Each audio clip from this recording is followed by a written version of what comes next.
नमस्कार दोस्तों, आप सब लोग कैसे हैं। आज LT grade TGT PGT Hindi साहित्य की परीक्षा का प्रैक्टिस सेट नंबर 4 हम लोग हल करेंगे। कृपया वीडियो अंत तक बने रहें जिससे आप परीक्षा में अधिकाधिक अंक प्राप्त कर सकें।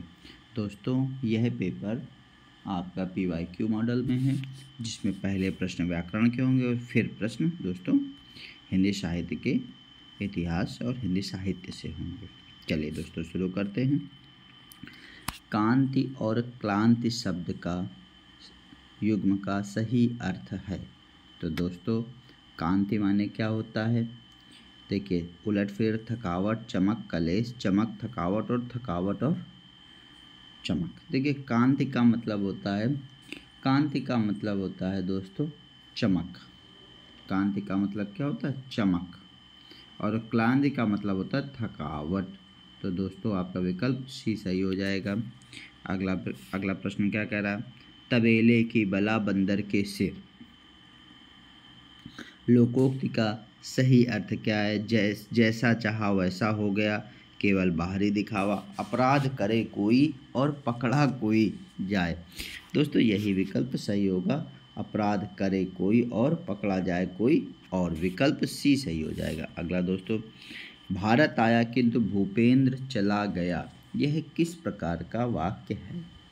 दोस्तों भारत आया और भूपेंद्र चला गया, यह किस प्रकार का वाक्य है, संयुक्त, मिश्र, साधारण और प्रश्नार्थक। चलिए दोस्तों पहले एक बार देख लेते हैं सरल वाक्य किसे कहते हैं या साधारण वाक्य किसे कहते हैं। सरल वाक्य जिसमें एक क्रिया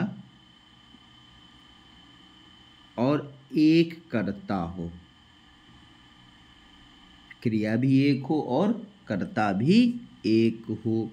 तो दोस्तों इसमें भूपेंद्र आया और चला गया, दो क्रिया हो गई, भारत और भूपेंद्र दो कर्ता हो गए। तो पहली बात तो साधारण नहीं है, साधारण के लिए दोनों एक एक चाहिए, क्रिया भी एक होनी चाहिए और कर्ता भी एक ही होना चाहिए। तो दोस्तों साधारण तो वाक्य नहीं होगा। अगला क्या कह रहा है दोस्तों, मिश्र वाक्य या संयुक्त वाक्य। संयुक्त वाक्य उस वाक्य को कहते हैं जिसमें दो या दो से अधिक सरल वाक्य हों अथवा मिश्र वाक्यों का अव्यय द्वारा संयुक्त हों। और फिर क्या कह रहा है दोस्तों, मिश्र वाक्य नहीं कहते हैं एक सरल वाक्य के अतिरिक्त कोई दूसरा अंग वाक्य हो। इसमें एक सरल वाक्य क्या है, भूपेंद्र चला गया, ठीक है, और उसमें कोई दूसरा क्या हो, अंग वाक्य हो, ठीक है। तो दूसरा अंग वाक्य हो उसे क्या कहते हैं, मिश्र वाक्य कहते हैं। तो अंग वाक्य इसमें भारत आया, तो इसमें ये विकल्प ये सही हो जाएगा। ये क्या है विकल्प दोस्तों, संयुक्त वाक्य है। अगला प्रश्न क्या कह रहा है, निम्नलिखित में से शुद्ध शब्द कौन है। पूजनीय, पूजनीय, पूजनीय और पूजनीय। देखिए दोस्तों इसका मूल शब्द होता है पूजा। क्या होता है, पूजा। पूजा में अनीय धातु मिलती है। जब पूजा में दोस्तों अनीय धातु मिलेगी तो ये दोनों आपस में मिल जाएंगे और क्या बन जाएंगे, पूजनीय। क्या बन जाएंगे, देखिए पूजनीय। तो विकल्प सी सही हो जाएगा। इसमें पूजनीय गलत होगा, पूज्य ये दोनों तीनों विकल्प गलत हो जाएंगे। पूजा प्लस अनी बराबर हमें क्या मिल जाएगा, पूजनीय। समष्टि का विलोम शब्द क्या है, देखिए समष्टि का विशिष्ट, व्यष्टि, अशिष्ट, अपुष्ट। तो इसका विकल्प क्या सही हो जाएगा, व्यष्टि। अच्छा दोस्तों विशिष्ट का क्या होगा, साधारण। क्या होगा, साधारण। अशिष्ट का क्या होगा, शिष्ट। अपुष्ट का क्या होगा, पुष्ट। अगला दोस्तों प्रश्न क्या कह रहा है, तो समष्टि का विकल्प क्या हो जाएगा, समष्टि का क्या होगा, व्यष्टि। समष्टि का क्या हो जाएगा, व्यष्टि हो जाएगा। अगला दोस्तों तर्कस का पर्यायवाची शब्द है। देखिए तर्कस का पर्यायवाची शब्द क्या क्या होता है? तीर, तीर नहीं है, धनुष भी नहीं है, प्रत्यंचा भी नहीं है, निशंग, क्या सही आ जाएगा? निशंग। इसको निशंग और तुरीण बहुत पूछा जाता है, तुरीण भी कहते हैं और निशंग आदि, ये सब इसके किसके? तर्कस के हैं। अगला दोस्तों प्रश्न, हिंदी में प्रचलित शब्द सिफारिश किस भाषा का है? हिंदी का तो नहीं है। अच्छा, अरबी का। अरबी में दोस्तों कबूतर, खरगोश, आमदनी, हफ्ता ये हैं। नहीं दोस्तों, ये कबूतर, खरगोश, आमदनी, हफ्ता ये तो सब फारसी के शब्द हैं। और सिफारिश शब्द बनेगा दोस्तों अरबी का। किसका बनेगा? अरबी का। कृदंत और तद्धित किसके वेद हैं? तो दोस्तों सबको पता है, प्रत्यय दो प्रकार के होते हैं, कृदंत प्रत्यय और तद्धित प्रत्यय। तो इसमें दोस्तों कौन सा है? प्रत्यय के। अच्छा दोस्तों, कृदंत प्रत्यय किन्हें कहते हैं? जो क्रिया या धातु के नाम, क्रिया या धातु पर प्रत्यय लगे, उन्हें क्या कहते हैं? कृदंत प्रत्यय। तद्धित प्रत्यय किन्हें कहते हैं?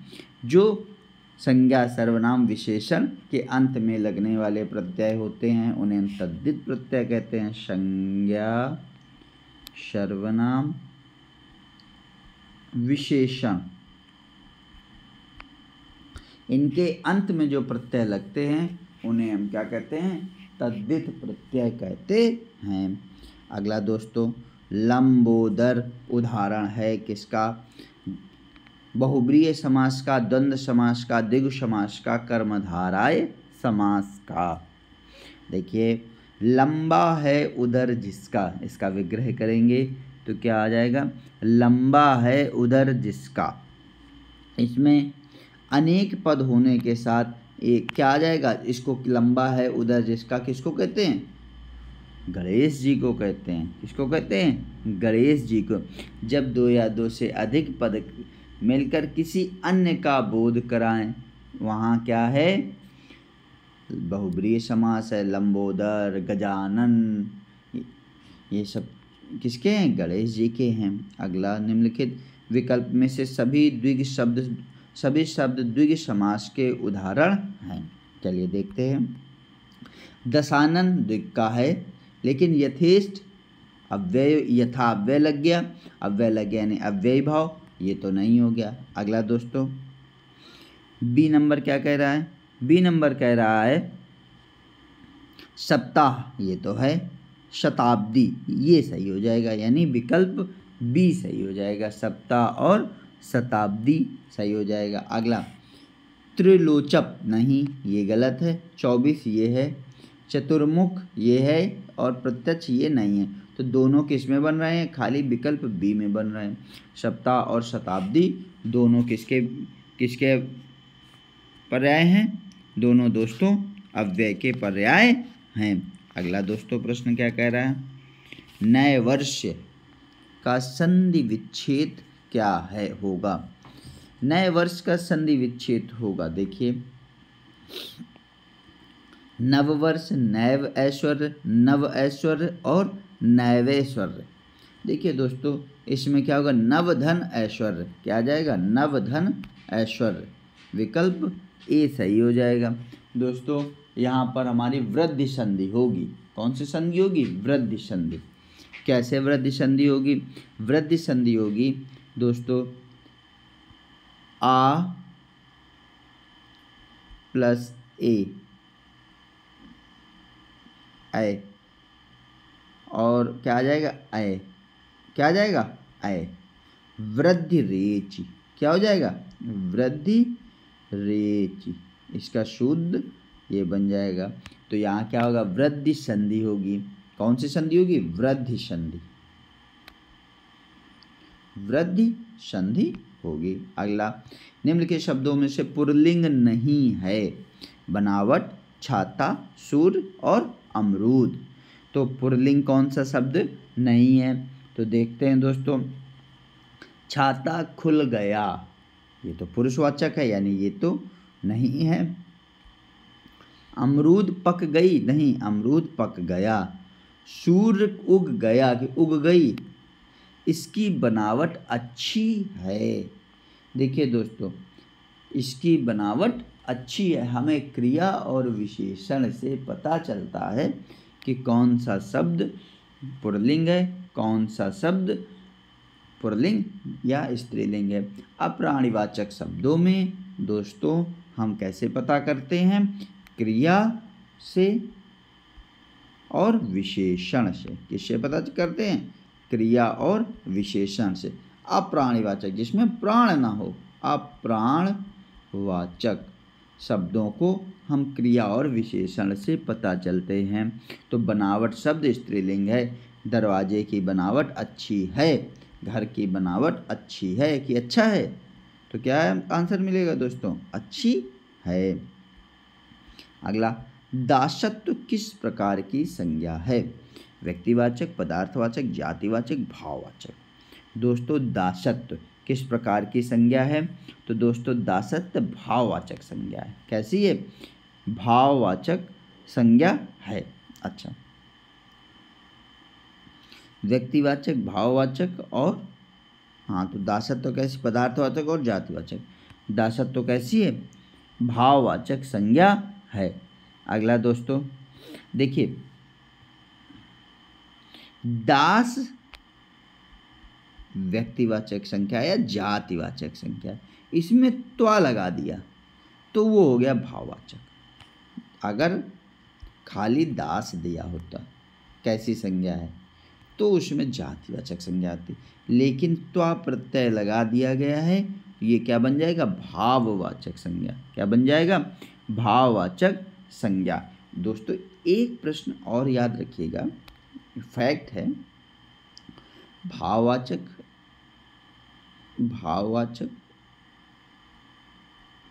और द्रव्यवाचक,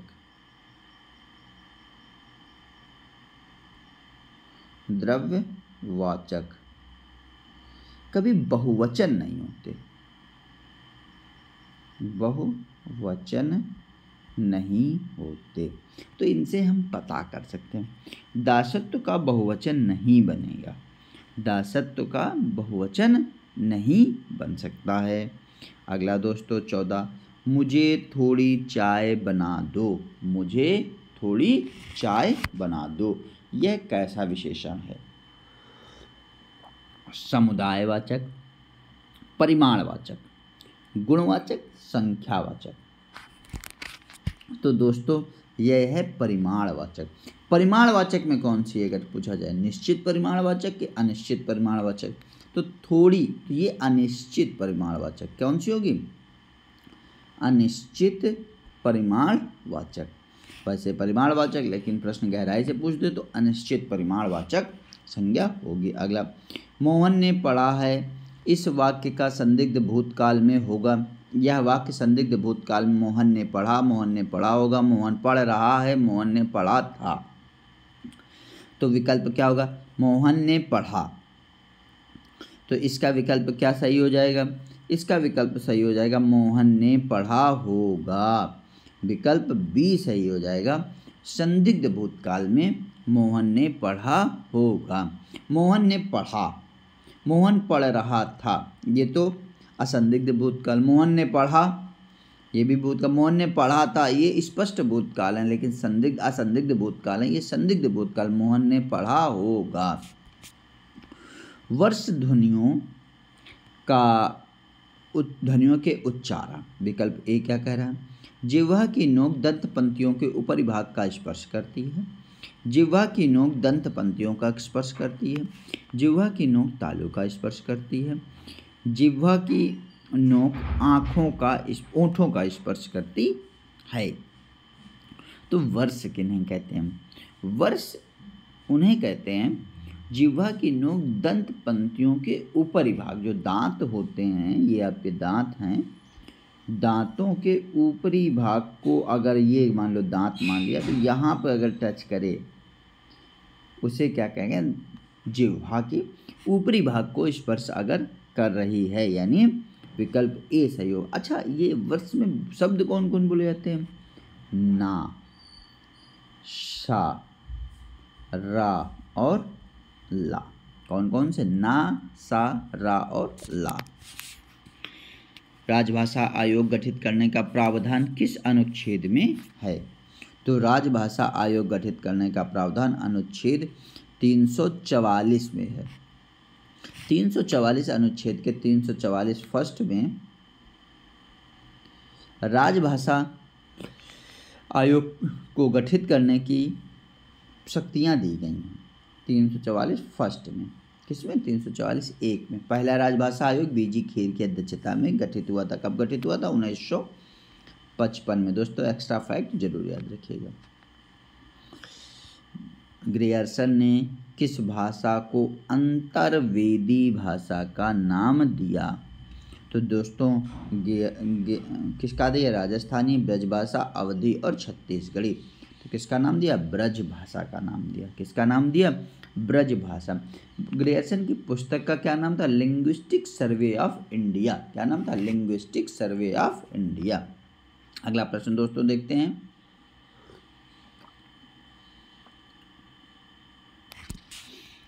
भारतीय संविधान ने अंकों के रूप में अंकों के किस रूप को स्वीकार किया है? भारतीय अंकों के अंतरराष्ट्रीय रूप को, अंकों के अरबी रूप को और उपयुक्त सभी को। तो विकल्प क्या हो जाएगा? ये 1, ये 2, ये 3, ये 4, ये भारतीय अंकों का अंतरराष्ट्रीय रूप है। क्या है? अंतरराष्ट्रीय रूप। खड़ी बोली का प्रयोग, खड़ी बोली का शब्द का प्रयोग साहित्यिक खड़ी बोली हिंदी के अर्थ में होता है। दिल्ली मेरठ के आसपास की लोक बोली के अर्थ में होता है। खड़ी बोली का उद्भव सौरसेनी अपभ्रंश के उत्तरी रूप में हुआ है। खड़ी बोली में लोक साहित्य बिल्कुल नहीं है। तो विकल्प क्या कह रहा है? विकल्प 20 नंबर प्रश्न क्या कह रहा है? 20 नंबर प्रश्न कह रहा है खड़ी बोली शब्द का प्रयोग साहित्यिक हिंदी खड़ी बोली के अर्थ में होता है। और ये कब बोली जाती है? ये बोली जाती है दिल्ली मेरठ के आसपास बोली जाती है। अच्छा, इसमें खड़ी बोली शब्द ये इसके विकल्प दिए होंगे। इसमें कौन से सही हैं? क्या कह रहा है? A, B, C 3 सही है। लोक साहित्य बिल्कुल नहीं, ये तो गलत है। बहुत लोक साहित्य, पूरा लोक साहित्य ही, काफ़ी ज़्यादा लोक साहित्य खड़ी बोली में है, लेकिन ये विकल्प आपके A, B, C सही है। अगला क्या कह रहा है? तंत्री नाद कवित्र रस सरस राग रति रंग अन बूढ़े बूढ़े तरह जो बूढ़े सब अंग। अब इसमें कौन सा अलंकार है? इसमें कौन सा दोस्तों? उपमा, विरोधाभास, दृष्टांत और रूपक। देखिए ये तो नहीं है। अब बात बनी इनमें विरोधाभास और उपमा में। विरोधाभास क्या कहें? जिसमें विरोध ना रहने पर भी विरोध का आभास हो। जिसमें विरोध ना रहने पर भी विरोध का आभास हो। क्या कह रहा है? तंत्री नाद कवित्र रस सरस राग रति रंग अन बूढ़े बूढ़े तरह जे बूढ़े सब अंग।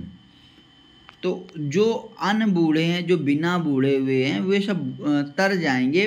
वे उनके वही तरेंगे जो डूब कर किसमें? तंत्री रस कवित्र रस में, जो है जो कवित्व के रस में डूब जाएंगे।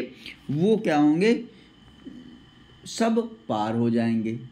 ठीक है, तो इसमें विरोध है। विरोध का मतलब विरोध ना रहने पर भी विरोध हो। दृष्टांत क्या होता है?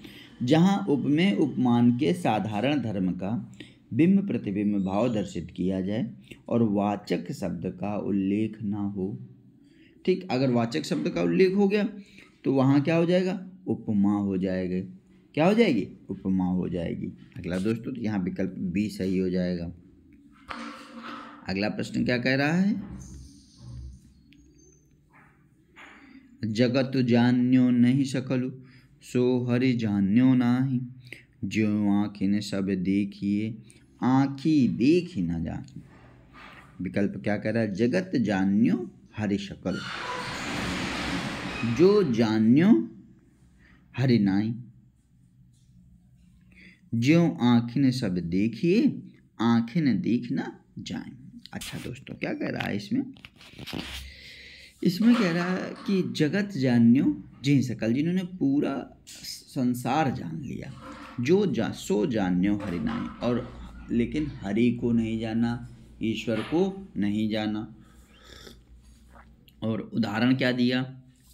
उदाहरण दिया ज्यों आँखिन सब देखिए, जैसे आँखियों से सब कुछ देखा जाता, आँखी देख न जाए।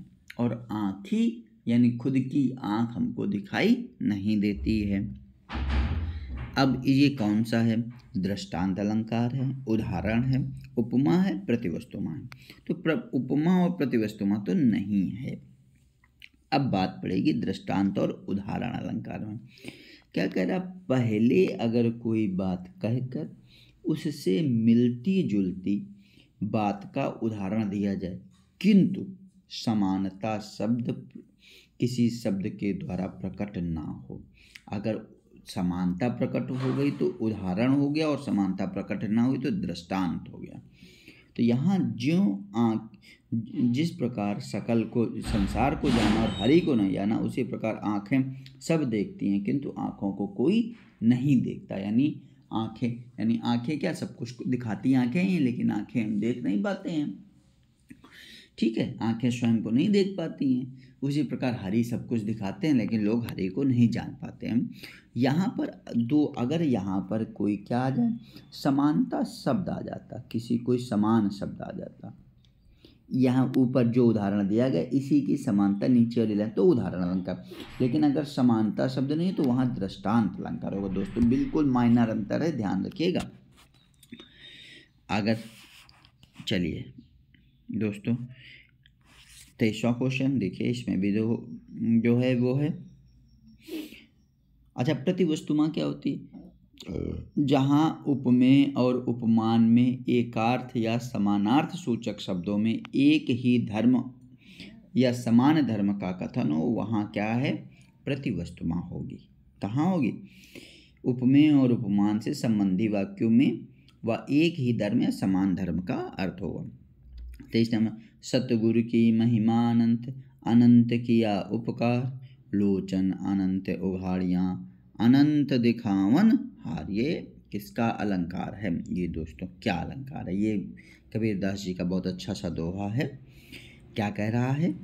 सतगुरु की महिमा अनंत, सतगुरु की महिमा बहुत विशाल है, अनंत है, और अनंत के ऊपर उन्होंने हमारे ऊपर बहुत अनंत जो है उपकार किया, जिसका कोई असीमित उपकार कर दिया।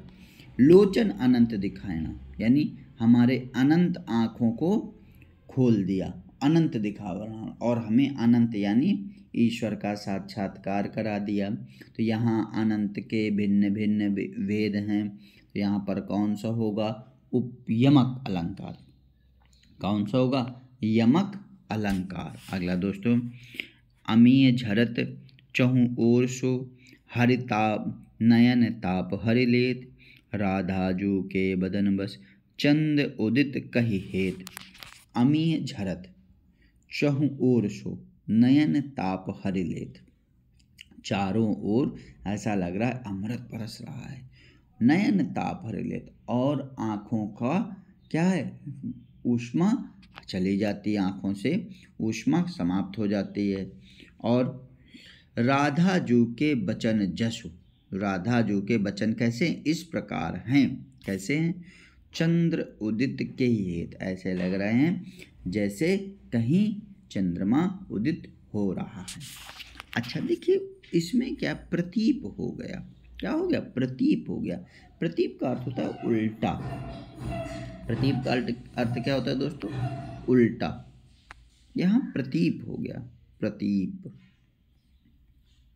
प्रतीप का अर्थ होता है उल्टा, यानी उपमेय में उपमान की तुलना न की जाए। उपमा एक क्या हो? प्रसिद्ध वस्तु हो, और उपमान छोटी हो। समझ में आया? यानी उपमा प्रसिद्ध को बनाया जाए और उपमान क्या है? छोटी वस्तु को बनाया जाए। तो चांद राधा जी के बदन राधा जी का शरीर इस प्रकार का बदन है, चंद्र उदित के वेद, यानी चंद्रमा कहीं उदित हो रहा है। यानी यहाँ उपमा क्या है? राधा जी का बदन, और उपमान क्या है? चंद्रमा। जबकि चंद्रमा क्या है? प्रसिद्ध है। यहाँ उल्टी बात हो रही, तो यहाँ क्या हो गया? प्रतीप। देखिए उपमा दोस्तों क्या हो? छोटी हो, और उपमान बड़ा हो तो वहाँ प्रतीप होता है। क्या होता है? प्रतीप। लेकिन अगर उपमा बड़ी उपमान छोटा तो वहाँ उपमा अलंकार हो जाती है। अच्छा, अगला दोस्तों प्रश्न क्या कह रहा है? अवधी का निजी छंद है। अवधी भाषा का निजी छंद है। कौन सा है? बैरवी, कवित्व, रोला और छप्पर। दोस्तों इसका प्रश्न आ जाएगा ए सही, बैरवी। बैरवी में दोस्तों यह क्या होता है? यह एक मात्रिक छंद है। कैसा छंद है? मात्रिक छंद। मात्रिक छंद है। अगला दोस्तों, कितने चरण होते हैं? 4 चरण। नोट कर सकते हैं आप लोग, 4 चरण होते हैं। पहले और तीसरे में यानी विषम चरण, पहले और तीसरे में कितनी मात्राएं होती हैं? 12। कितनी होती हैं? 12। दूसरे और चौथे में कैसी होती हैं? कितनी होती हैं? 7 मात्राएं। कितनी मात्राएं होती हैं? 7 मात्राएं। और समचरण के अंत में यानी दूसरे और चौथे के अंत में जगण होता है। क्या होता है? जगण। जगण, जगण मतलब, जगण का मतलब क्या होगा दोस्तों? एक लघु और वृद्धि और लघु मात्राएं होती हैं। अगला दोस्तों प्रश्न क्या कह रहा है?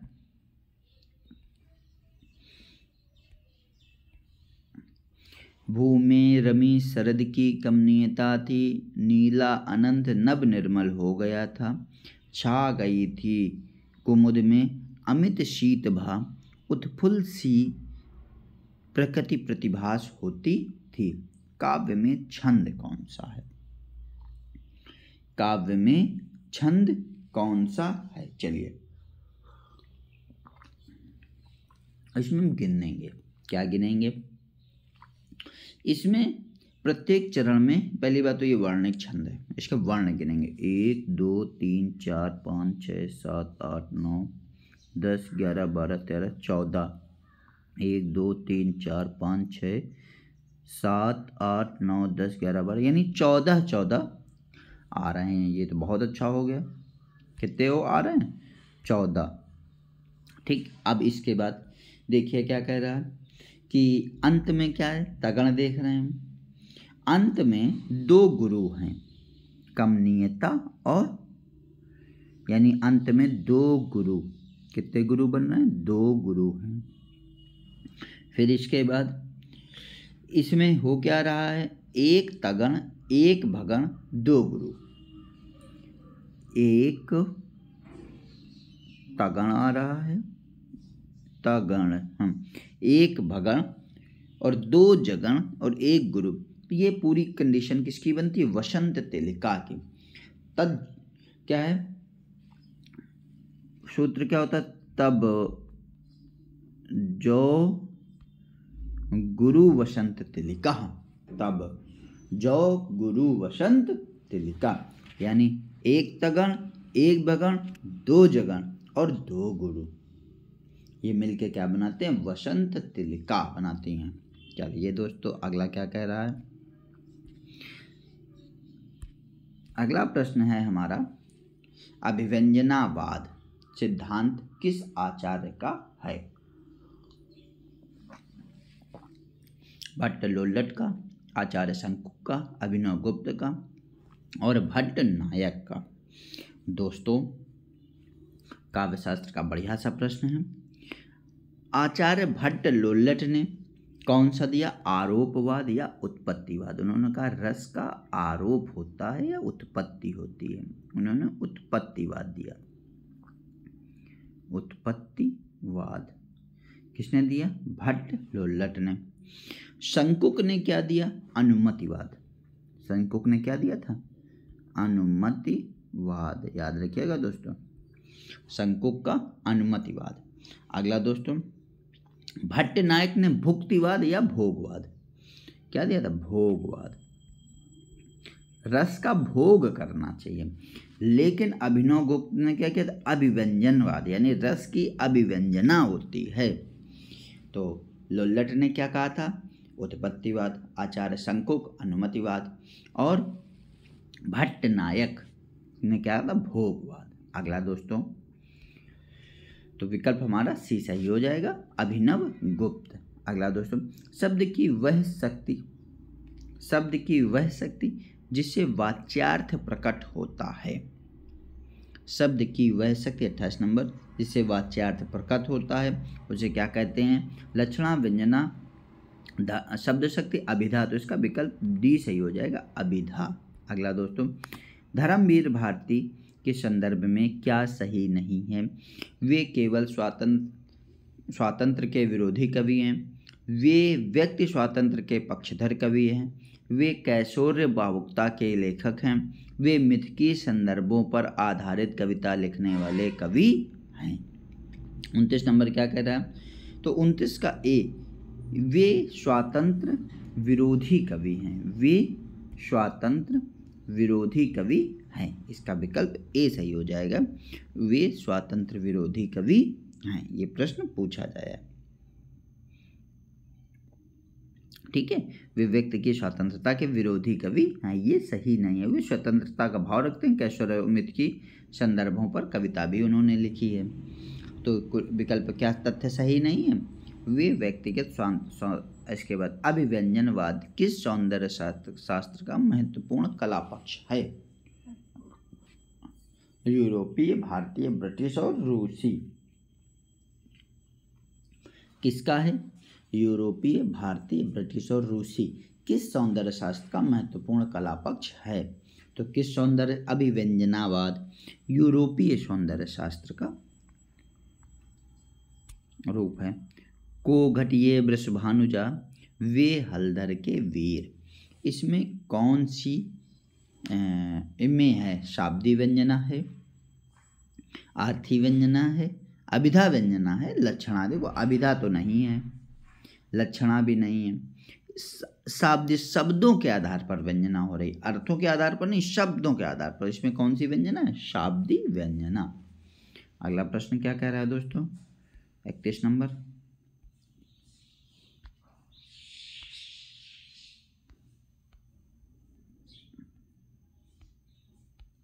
बत्तीस नंबर प्रश्न क्या कह रहा है, किसकी मान्यता है कि औदात्य अभिव्यक्ति की उच्चता और उत्कृष्टता का नाम है। Matthew Arnold, Johnson, Longinus, Sartre. तो ये औदात्य, ये किसने कहा था, मैथ्यू नहीं, लोनजाइनस का कथन है। किसका कथन है, लोनजाइनस का कथन है। अच्छा दोस्तों, लोनजाइनस का ग्रंथ कौन सा है, तो लोनजाइनस का ग्रंथ है पेरिप्सस। कौन सा है, पेरिप्सस।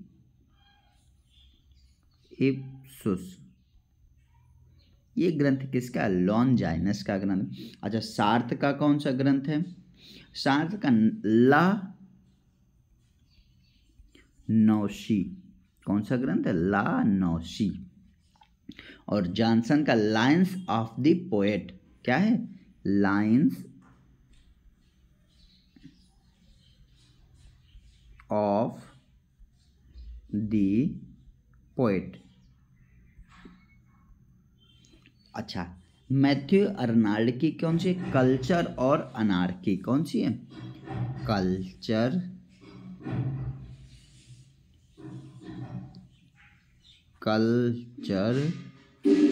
और अनार्की।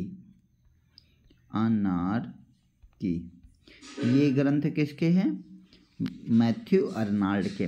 लोनजाइनस ने पेरिप्सस लिखा है। जॉनसन ने लिखा है लाइन ऑफ द पोएट, और ला नवसी किसने लिखा है? सार्थ ने लिखा है। तो किसकी मानता है कि औदात अभिव्यक्ति की उच्चता और उत्कृष्टता का नाम है? ये लोनजाइनस के ग्रंथ जिसमें पेरियोप्सिस में कहा गया है। अगला दोस्तों 33 नंबर क्या कह रहे हैं? कवि कंठाभरण, ये भी सौंदर्य काव्यशास्त्र का ग्रंथ है। कवि कंठाभरण के रचनाकार कौन हैं? कवि कंठाभरण के रचनाकार कौन हैं? डांडी हैं, क्षेमेंद्र हैं, केशव मिश्र हैं, धनंजय हैं। दोस्तों कवि कंठाभरण के रचनाकार हैं क्षेमेंद्र। कौन है? क्षेमेंद्र। अच्छा, डांडी ने क्या लिखी थी? काव्यादर्श। क्या लिखी थी? काव्यादर्श। केशव मिश्र ने कौन सी लिखी थी? तो दोस्तों केशव मिश्र ने लिखी थी काव्य तिलक। कौन सी लिखी थी? काव्य तिलक। धनंजय ने कौन सी लिखी थी? इसी काव्यादर्श की टीका लिखी थी। क्या नाम था उसका? 10 रूपक ग्रंथ। क्या है? 10। धनंजय के ग्रंथ का क्या नाम है? 10 रूपक ग्रंथ। और डांडी ने लिखी थी काव्यादर्श। तो विकल्प बी सही हो जाएगा, क्षेमेंद्र। हिंदी भाषा के उद्गम और विकास के लेखक कौन हैं? डॉक्टर नगेंद्र नहीं है, शुक्ल जी नहीं है, हजारी प्रसाद द्विवेदी जी नहीं है। इसके लेखक हैं उदय नारायण तिवारी। कौन है? उदय नारायण तिवारी। अच्छा, शुक्ल जी का हिंदी साहित्य का इतिहास, और द्विवेदी जी के भी इतिहास ग्रंथ, हिंदी साहित्य का इतिहास ग्रंथ हैं, लेकिन ये नहीं, हिंदी भाषा का उद्गम ग्रंथ नहीं है। प्रगति और परंपरा नामक आलोचना ग्रंथ के लेखक कौन हैं? देवेंद्रनाथ शर्मा, भोलानाथ तिवारी, रविन्द्रनाथ श्रीवास्तव, रामविलास शर्मा। तो प्रगति और परंपरा एक आलोचना ग्रंथ है। इसके लेखक कौन है? रामविलास शर्मा। कौन है? रामविलास शर्मा। शर्मा जी ने क्या लिखा था? प्रगति और परंपरा। इसके अन्य आलोचनात्मक ग्रंथ हैं प्रेमचंद्र उनका युग, हरिश्चंद्र, भारतीय निराला की साहित्य साधना। ये बहुत पूछा जाता है। अगला दोस्तों, अच्छा, भोलानाथ तिवारी ने क्या लिखा था? भोलानाथ तिवारी ने लिखा था विज्ञान की भूमिका, तुलसी साहित्य विवेचना, इनके ग्रंथ। रविन्द्रनाथ श्रीवास्तव की पुस्तक का नाम है संरचनात्मक शैली विज्ञान। काव्य कला और अन्य निबंध किस रचनाकार की पुस्तक है? काव्य कला और अन्य निबंध किस रचनाकार की पुस्तक है? ये विकल्प देखते हैं। विकल्प क्या कहते हैं? नगेंद्र नहीं है, रामचंद्र शुक्ल की भी नहीं है, नंद दुलारे वाजपेयी, जयशंकर प्रसाद जी की है। किसकी है? जयशंकर प्रसाद जी की है। अगला प्रश्न क्या कह रहा है? साहित्य के जन समूह में हृदय का विकास है। निबंध के लेखक कौन हैं? साहित्य के जन समूह में हृदय का विकास है। निबंध के लेखक बालकृष्ण भट्ट, महावीर प्रसाद द्विवेदी, रामचंद्र शुक्ल और भारतेंद्र हरिश्चंद्र। तो 37 का क्या हो जाएगा? साहित्य के, इसका विकल्प सही हो जाएगा ए। क्या विकल्प सही हो जाएगा? ए। कमलेश्वर द्वारा रचित कहानी है मांस का दरिया, राजा निर्बंसिया, एक आदमी और कस्बे का आदमी। 38 नंबर क्या कह रहा है? तो राजा निर्बंसिया किसकी रचना है? कमलेश्वर की रचना है। किसकी रचना है? कमलेश्वर की रचना है। कमलेश्वर ने समांतर कहानी आंदोलन 1972 में चालू कराया था। इनकी रचना, समांतर कहानी के प्रवर्तक भी हैं, समांतर कहानी। अगला दोस्तों, अच्छा, आकाश का फौलाद मोहन राकेश की है। किसकी है? मोहन राकेश की। एक और जिंदगी, आकाश का फौलाद आदि कहानियाँ मोहन राकेश की हैं। इसके बाद दोस्तों अगला प्रश्न क्या कह रहा है? कर्मनाशा की हार। कर्मनाशा की हार किसकी रचना है? धर्मवीर भारती, शिव प्रसाद संघ, मार्कंडेय और ज्ञान रंजन। तो इसकी कौन सी हो जाएगी? शिव प्रसाद सिंह। इन्होंने आर पार की माला, करबनासा की हार, इन्हें भी इंतजार है, मुर्दा सराय, ये सब किसके? शिव प्रसाद सिंह की कहानी है। अरुण और मधुलिका किस कहानी के पात्र हैं? आकाशदीप, अशोक, चित्तौड़ का उद्धार और पुरस्कार। दोस्तों ये किस कहानी के पात्र हैं? ये जयशंकर प्रसाद की कहानी कौन सी है? पुरस्कार कहानी के पात्र हैं। किसकी कहानी के पात्र हैं? पुरस्कार कहानी के पात्र हैं। अगला दोस्तों, दामुल का कैदी लेखक कौन है? दामुल का कैदी के लेखक कौन है? प्रसाद जी हैं, सुदर्शन, यशपाल और प्रेमचंद्र। कौन है? प्रेमचंद जी। अपने जीवन काल में सिर्फ 3 कहानियों की रचना कर हिंदी कथा साहित्य में अमिट पहचान बनाने वाले कौन रचनाकार का नाम क्या है? इलाचंद्र जोशी, चंद्रधर शर्मा गुलेरी, अज्ञे। तो विकल्प क्या जाएगा? बी। 3 कहानी कौन है? बुद्धों का कांटा, सुखमय जीवन और उसने कहा था। उसने कहा था फ्लैशबैक पद्धति में लिखी हुई पहली कहानी है। बहुत अच्छी कहानी है, आप कभी समय हो तो पढ़िएगा। सोमा बुआ किस कहानी की मुख्य पात्रा हैं? तो सोमा बुआ अकेली, मैकू, शरणदाता, पंचलाइट। तो ये कहानी है अकेली की, और इसके रचने ये किसकी कहानी? मन्नू भंडारी जी की कहानी है। किसकी है? मन्नू भंडारी। अच्छा, पंचलाइट रेणु जी की है, मैकू प्रेमचंद्र की है। प्रेमचंद्र जी की है मैकू कहानी। और इसके पंचलाइट का नायक गोधन है और शरणदाता है अज्ञे जी की। किसकी है? अज्ञे जी की। इसकी है देवेंद्र लाल जी।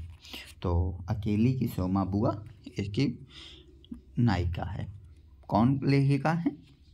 इसकी लेखिका है मन्नू भंडारी।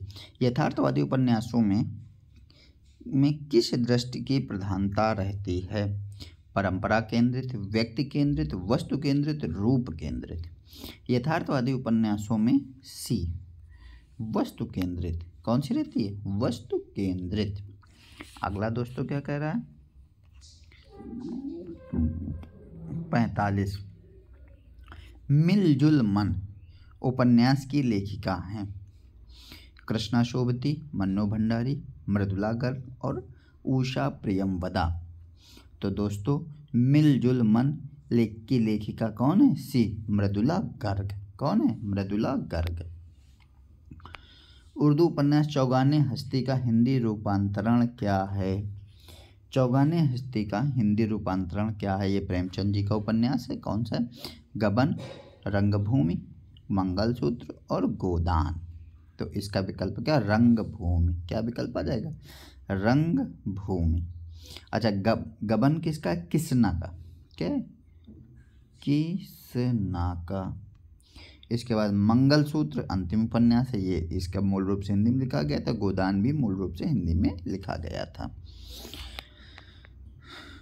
अगला दोस्तों प्रश्न, परीक्षा गुरु को किस समालोचक ने हिंदी का प्रथम उपन्यास स्वीकार किया है?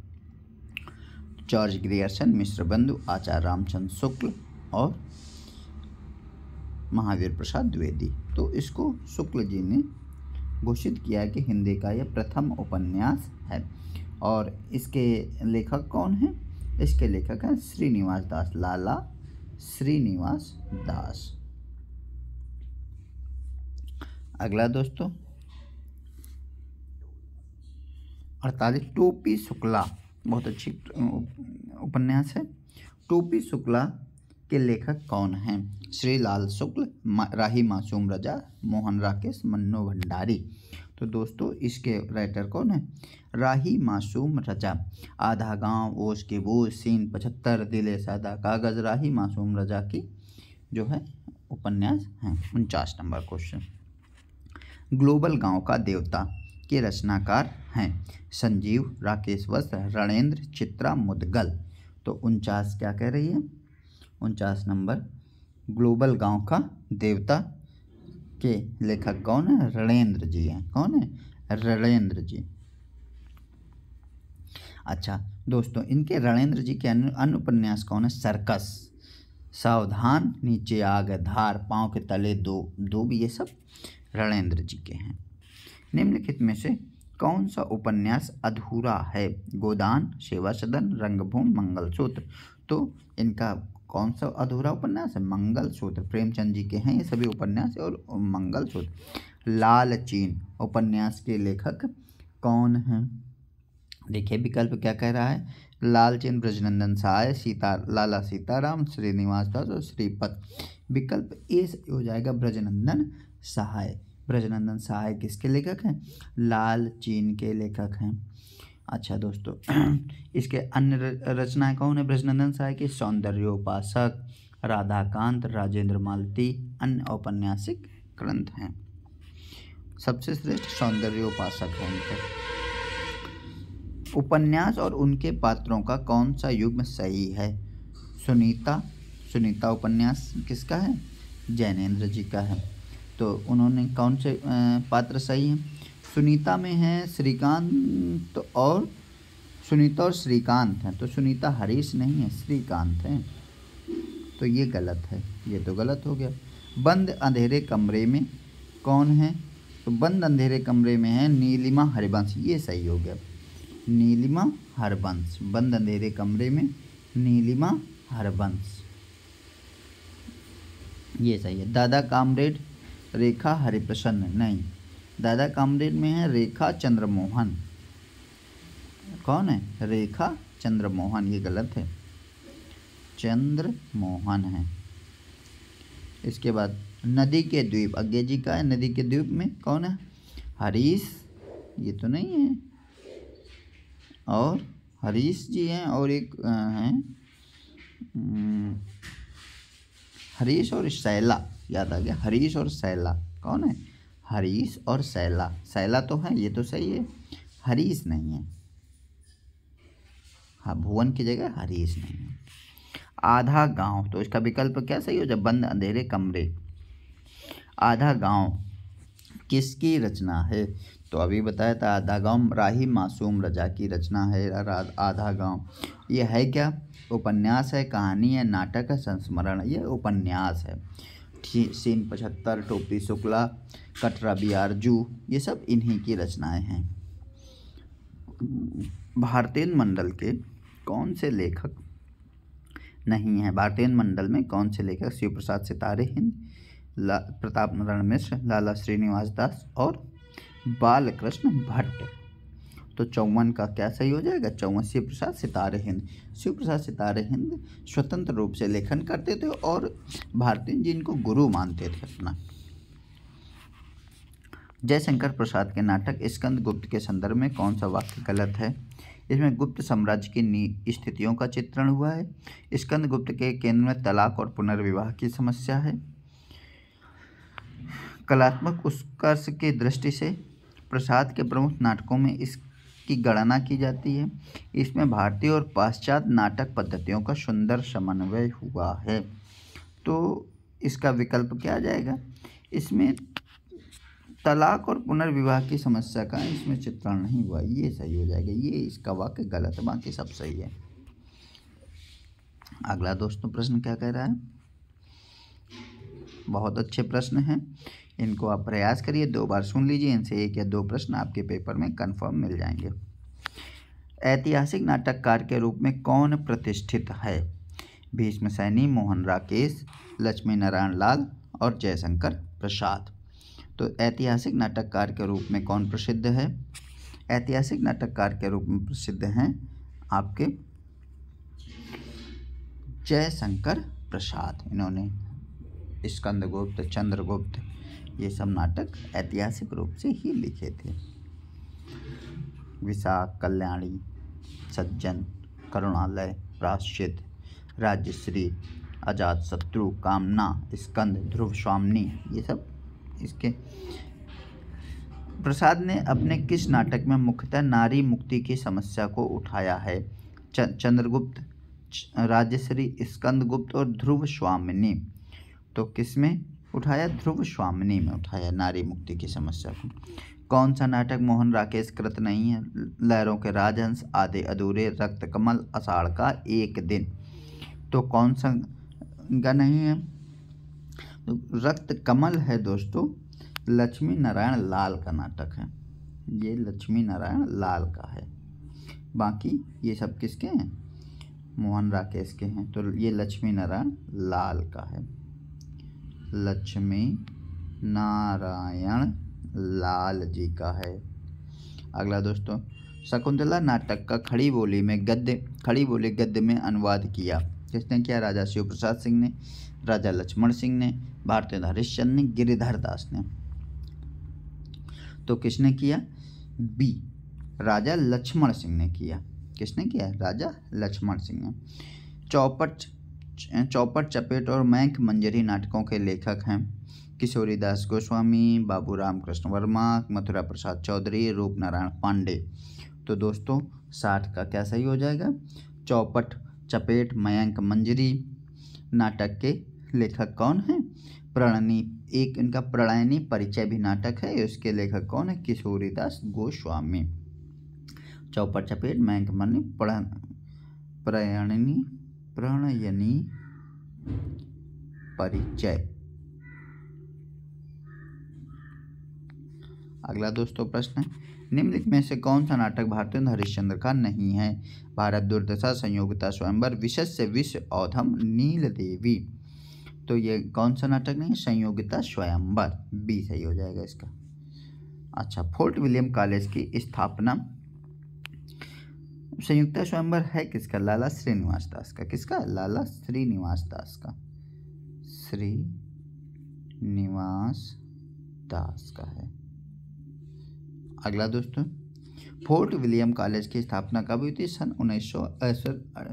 1800 में हुई थी। कब हुई थी? 1800 में। जूठन के लेखक कौन है? बहुत अच्छा प्रश्न है। जूठन के लेखक कौन है? जूठन के लेखक हैं सूरपाल चौहान, ओम प्रकाश वाल्मीकि, डॉक्टर श्यामलाल और माता प्रसाद। ये किसकी है? ओम प्रकाश वाल्मीकि। ये दलित आत्मकथा है, दलित आत्मकथा। और ये कब लिखी गई थी? 1997 में। अगला दोस्तों, बलदेव खटिक किसकी कविता है? धूमिल की, लीलाधर जदूड़ी की, बलदेव बंसी की, इनमें से कोई नहीं। तो बलदेव खटिक है लीलाधर जगूड़ी की। कौन सी है? लीलाधर जगूड़ी की। रात अब भी मौजूद है, बची हुई पृथ्वी, नाटक जारी है, अनुभव के आकाश में चांद, लीलाधर जगूड़ी की अन्य रचनाएं हैं। अगला, निम्नलिखित में से एक कथन असत्य है। प्रयोगवाद का जन्म तार सप्तक के प्रकाशन के साथ माना जाता है। प्रयोगवाद में प्रयोग को इष्ट नहीं साधन माना गया है। प्रयोगवाद में कविता ह्रासोन्मुखी मध्यवर्गीय समाज के जीवन का चित्र है। नई कविता प्रयोगवाद का विकसित रूप नहीं है। तो 65 का डी क्या जाएगा? 65 का डी, नई कविता प्रयोगवाद का विकसित रूप नहीं है। अगला प्रश्न क्या कह रहा है? किस कवि का संबंध प्रयोगवाद से नहीं है? नागार्जुन, मुक्तिबोध, अज्ञे, भारत भूषण, अग्रवाल। तो इसका नागार्जुन छोड़ के बाकी सब प्रयोगवादी कवि हैं। नागार्जुन जी प्रयोगवादी नहीं है। साखी संकलन किसका है? शमशेर बहादुर सिंह, कीर्ति चौधरी, हरि नारायण व्यास और विजय नारायण देव शाही। तो शाही जी का संकलन है साखी। विजय मछलीघर, साखी, संवाद तुमसे, ये किनके हैं? मछलीघर, साखी, संवाद तुमसे है, संवाद तुमसे। ये ग्रंथ किसके हैं? शाही जी के हैं। अगला दोस्तों प्रश्न क्या कह रहा है? भवानी प्रसाद मिश्र की कविताएं किस सप्तक में हैं? पहले तार सप्तक, दूसरे तार सप्तक, तीसरे तार सप्तक, चौथे तार सप्तक। तो भवानी प्रसाद मिश्र जी की कविताएं किसमें? दूसरे तार सप्तक में। किसमें? दूसरे तार सप्तक में। इनको सहजता का कवि कहा जाता है। कमल के फूल, सतपुड़ा के जंगल, वाणी की दीनता, टूटने का दुख, इनकी प्रियमवत, निम्नलिखित में किस कविता से संबंधित है? असाध्य वीणा, प्रलय की छाया, ब्रह्म राक्षस, कामायनी। तो दोस्तों प्रियंवद किसमें? अज्ञेय जी की रचना असाध्य वीणा में। किसमें? असाध्य वीणा। इनकी अन्य कविताएं कौन सी हैं? कितनी नावों में कितनी बार, इंद्रधनुष रौंदे हुए, आंगन के पार द्वार, इत्तलम, ये अन्य रचना। प्रयोगवाद की सबसे बड़ी विशेषता है दर्शन से मुक्ति, अनगढ़ता की प्रतिष्ठा, अभिव्यंजना पर बल, काव्य की गतिशीलता। तो प्रयोगवाद की सबसे बड़ी विशेषता क्या है? दर्शन से मुक्ति। ए क्या है? दर्शन से मुक्ति। कब शुरू हुआ था? 1943 में प्रकाशित तार सप्तक से माना जाता है। अगला दोस्तों, फैंटेसी शिल्प पर आधारित काव्य रचना कौन सी है? मधुबाला, गीत फरोश, कनुप्रिया, अंधेरे में। तो ये मुक्तिबोध की रचना ब्रह्म राक्षस के संबंध में अंधेरे में है। कौन सी? फैंटेसी से संबंधित है। चांद का मुंह टेढ़ा, भूल भूल कार, खाक धूल, अंधेरे में, ब्रह्म राक्षस, ये सब कविताएं किसकी हैं? उनके मुक्तिबोध जी की हैं। अगला, आत्मा का संग्राम आत्मा से, देह का संग्राम देह से जीता जाता है। राम धारक सिंह दिनकर का यह कथन किस कृति के संदर्भ में कहा गया है? तो यह कथन रश्मिरथी, उर्वशी, कुरुक्षेत्र और हुंकार। तो ये किसमें कहा गया? कुरुक्षेत्र में कहा गया। किसमें कहा गया? कुरुक्षेत्र में, जिसमें भीष्म और युधिष्ठिर के माध्यम से धर्म रक्षा हेतु युद्ध की आवश्यकता सिद्ध की गई है। अगला, नागार्जुन किस काव्य धारा के कवि हैं? प्रगतिवादी, प्रयोगवादी, अकविता, समकालीन कविता। तो नागार्जुन शिवमंगल सिंह सुमन, केदारनाथ अग्रवाल, रांगे राघव आदि सब किसके? प्रगतिवादी के हैं। अगला, युग धारा के रचनाकार कौन, रचयिता कौन है? सुमित्रानंदन पंत, महादेवी वर्मा, नागार्जुन और केदारनाथ अग्रवाल। तो युगधारा, सतरंगी पंखों वाली प्यासी, बथराई आंखें, भस्मांकुर, तालाब की मछलियाँ, तुमने कहा था, खिचड़ी विप्लव हमने देखा, ये सब किसकी हैं? नागार्जुन की रचनाएं हैं।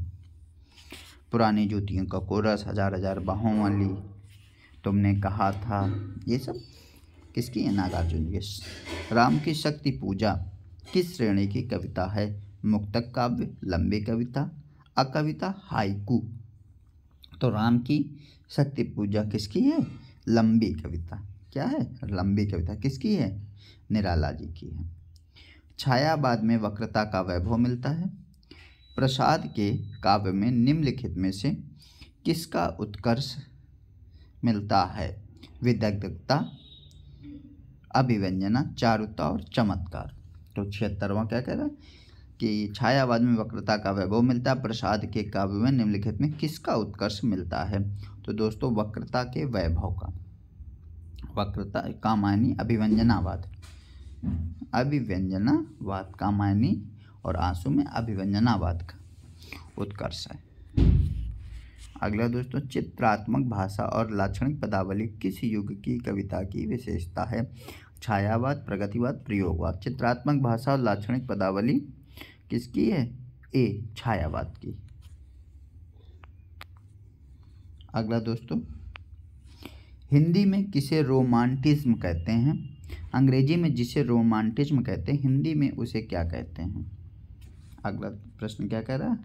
अंग्रेजी में जिन्हें रोमांटिज्म कहते हैं, हिंदी में उन्हें क्या कहते हैं? हिंदी में उसे प्रयोगवाद, प्रगतिवाद, छायावाद और प्रतीकवाद। तो दोस्तों उसे क्या कहते हैं? छायावाद।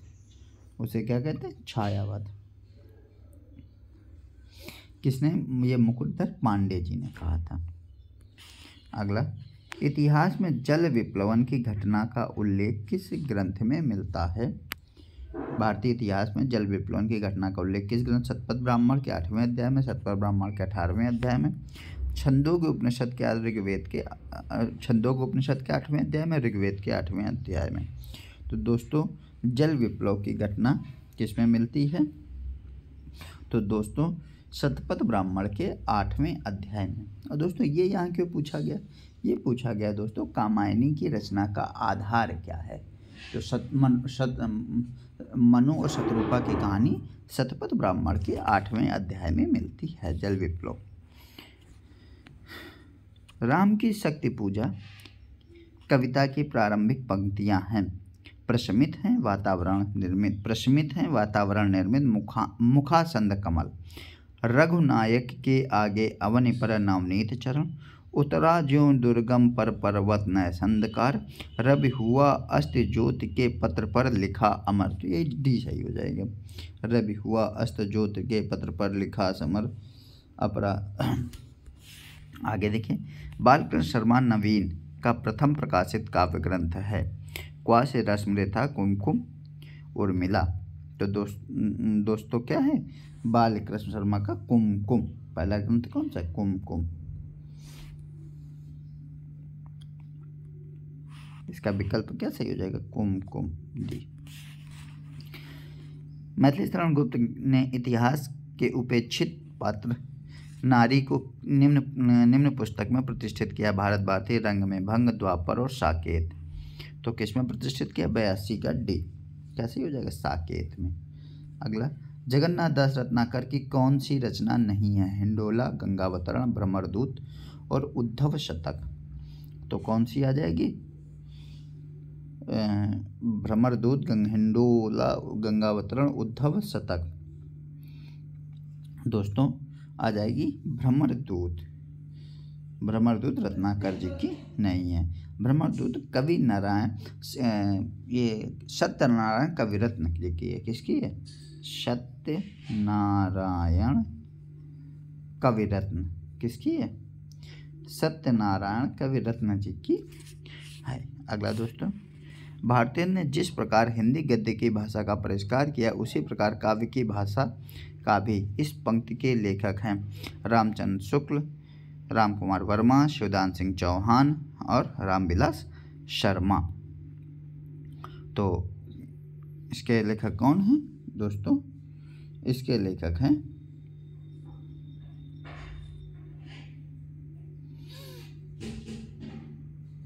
भारतेंदु ने जिस प्रकार हिंदी गद्य भाषा का परिष्कार किया, उसी प्रकार काव्य की ब्रज भाषा भी इस पंक्ति के लेखक हैं इस रामचंद्र शुक्ल जी हैं। कन्फर्म है रामचंद्र शुक्ल। 84 का कन्फर्म रामचंद्र शुक्ल। 85 रामचंद्र शुक्ल की दृष्टि से किस युग के लेखकों की दृष्टि व्याकरण के नियमों पर अच्छी तरह नहीं जमी थी? द्विवेदी युग, भारतेंदु युग, छायावादी, प्रगतिवादी। भारतेंदु युग। अगला, ऐतिहासिक दृष्टि से निम्नलिखित रीतकालीन कवियों का सही क्रम है कौन सा? मतीराम, बिहारी, पद्माकर, घनानंद, पद्माकर, बिहारी राम, बिहारी, मतीराम, घनानंद, पद्माकर। इसका सही विकल्प क्या आ जाएगा? सही दोस्तों, इसका विकल्प आ जाएगा सी, बिहारी, मतीराम। देखिए, बिहारी जी रहे हैं आपके 1595 से 1663। ठीक है, तो सबसे पहले बिहारी, फिर 1617 और 1701 ये रहे मतीराम। तो बिहारी के बाद मतीराम, यही दोनों, बिहारी फिर मतीराम। पद्माकर रहे 17वीं शताब्दी में और 18वीं शताब्दी में, और ये रहे 17वीं शताब्दी में। 17वीं और ये 18वीं शताब्दी। तो सबसे पहले बिहारी, फिर मतीराम, फिर घनानंद, फिर पद्माकर। अगला दोस्तों प्रश्न क्या कह रहा है? महाकवि भूषण की रचना है। महाकवि रेणुका, चिदंबरा, छत्रसाल दशक, दीपशिखा। तो क्या है? चिदंबरा। शिवाबानी, चिदंबरा महाकवि भूषण की रचनाएं मिलती हैं। रेणुका किसकी है? रामधारी सिंह दिनकर। चिदंबरा किसकी है? सुमित्रानंदन पंत। और दीपशिखा किसकी है? महादेवी वर्मा। अगला दोस्तों, निम्नलिखित में से कौन सा कवि रीत मुक्त नहीं है?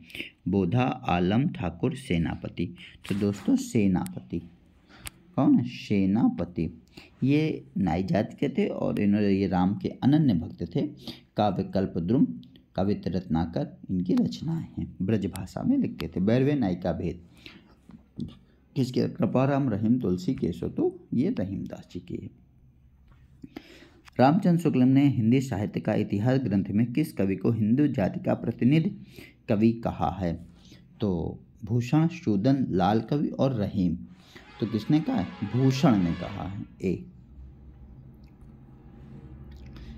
शिवा बावनी के रचयिता भूषण, किसने? भूषण को शिवा बावनी। सूरदास को पुष्टि मार्ग का जहाज किसने कहा? तो सूरदास की मृत्यु पर कहा गया पुष्टि मार्ग का जहाज जात है, जो कछु लेन चाहो सो ले। तो ये किसने कहा था? ये दोस्तों वल्लभाचार्य, हित हरिवंश, गोकुलनाथ, विट्ठलनाथ। तो वल्लभाचार्य के पुत्र गोकुलनाथ ने कहा था, सॉरी विट्ठलनाथ ने ये बात कही थी। जो कुछ पुष्टि मार्ग को जहाज जात है, जो कछु लेने होय सो लेऊ। साहित्य लहरी सूरदास जी की रचना ग्रंथ है। इसकी विषय वस्तु क्या है? नायिका भेद, अवतार लीला, निर्गुण का खंडन, नीति। तो 93 का क्या सही हो जाएगा? 93 का ए, नायिका भेद। अगला, मुख जीवन मुख चाही को नीको, दरस परस दिन रात करत यह कान प्यारे पीको। उपयुक्त पंक्तियों में रामचंद्र शुक्ल ने किस भाव की अभिव्यक्ति मानी है? निर्गुण भाव की, सगुण भाव की, असूया भाव की, दैहिक श्रृंगार की। तो दोस्तों 94 क्या कह रहा है? ये 94 का सी सही हो जाएगा, असूया भाव की। अगला दोस्तों, झूठो है झूठो सदा जंग, संत कहत जे अंत लहा है, ताको सहे सठ संकट कोटिक, काढ़त दंत करंत हाहा है, जान पान को गुमान बड़ो, तुलसी के विचार गंवार महा है, जानकी जीवन जान न जनी हो, जान्यो तो जान कावत जान कहा है। तुलसीदास की तीसरी पंक्ति में क्या कहना? जान पान को गुमान बड़े हो, तुलसी के विचार महार गंवा है। इसका देखते हैं 195 में, ये देखते हैं क्या कह रहा है। 95 में उनको अपने ज्ञानीपन का भी बहुत अभिमान है, ये गलत है। उन्होंने स्वयं को ये बिल्कुल से ये महागंवार कहा है। संसार को झूठा कहने वाले महागंवार हैं और जानकी के जीवन के से लोग महागंवार हैं। तो दोस्तों 95 का क्या सही हो जाएगा? 95 का सही हो जाएगा दोस्तों विकल्प ए और बी। अपने ज्ञानी उन्हें अपनी क्या सही हो जाएगा?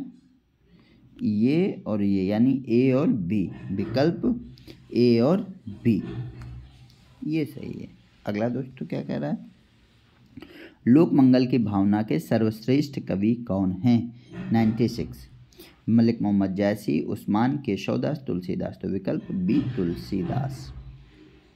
आरती कीजिए हनुमान ललाकी की रचना के रचयिता कौन है? नाभादास, तुलसीदास, रामानंद और रामानुज। तो ये रामानंद ने लिखी थी। आरती कीजिए हनुमान ललाकी। अन्य रचनाएं इनकी कौन सी हैं? रामार्चन पद्धति, वैष्णव मताब्ज भास्कर, योग चिंतामणि, राम रक्षा स्रोत और आनंद भाष्य। श्री रामचरितमानस के वक्ता श्रोता के कितने युग्म हैं? तो श्री रामचरितमानस के वक्ता श्रोता के 4 युग्म हैं। कौन कौन से? शिव पार्वती, कागभूषुंड गरुण,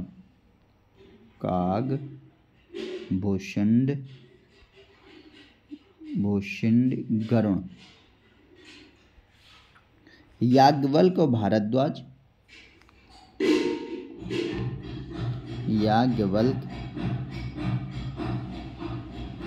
और भारद्वाज, तुलसी और संत समाज, तुलसी संत समाज। अगला दोस्तों, पद्मावत में रतन सेन किसका प्रतीक है? मन का, बुद्धि का, हृदय का, अहंकार का। तो किसका प्रतीक है दोस्तों? मन का। अच्छा, बुद्धि का प्रतीक कौन है दोस्तों?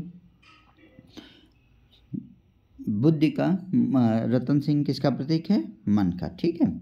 अच्छा दोस्तों, बुद्धि का प्रतीक कौन है? पद्मावती। कौन है? पद्मावती बुद्धि का प्रतीक। अहंकार का प्रतीक कौन है दोस्तों? अहंकार का प्रतीक है अलाउद्दीन। अलाउद्दीन।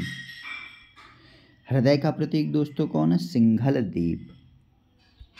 सिंघल द्वीप। अच्छा दोस्तों, अंतिम प्रश्न, 6वां क्वेश्चन। निम्नलिखित में से तुलसीदास जी की कौन सी रचना तुलसीदास जी की नहीं है? वैरवी रामायण, वैराग्य संदीपनी, दोहावली, चित्रावली। चित्रावली उस्मान की है। किसकी है? उस्मान की। ये डी सही हो जाएगा, उस्मान। दोस्तों आप सबका बहुत बहुत धन्यवाद, आपने हमारा वीडियो अंत तक देखा। 1 घंटे 10 मिनट के वीडियो में कंप्लीट आपके 100 क्वेश्चन विद व्याख्या सहित हो गए। आप सबका दोस्तों बहुत बहुत